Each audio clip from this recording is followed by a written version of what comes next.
You are given 7 raised to power s plus 2 is equals to 8 raised to power s plus 2. Now, they have different bases, but with common power.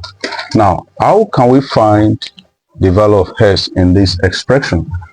Now, let's dive into it. As I said earlier, we shall use indices law. By writing this, the left hand side becomes 7 raised to power s times 7 square is equals to 8 raised to power s times 8 square. Now group the s terms.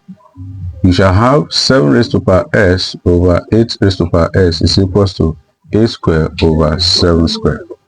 Now by applying quotient law of indices, which is a raised to power s over m raised to power s, is the same thing as a over m into bracket raised to power s. Did you see that now?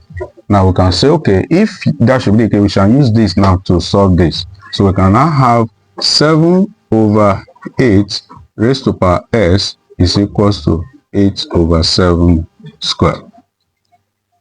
Now the next thing we shall do now is, since 8 over 7 is the same thing as 7 over 8 raised to power minus 1, that is, the reciprocal of this is this, then we can have the expression to be 7 over 8 raised to power s is equals to 7 over 8 raised to power minus 1 square.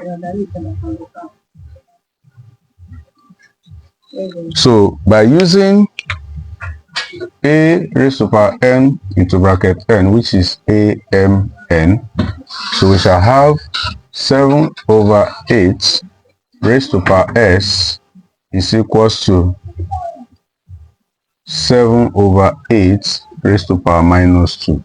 So equates the exponents.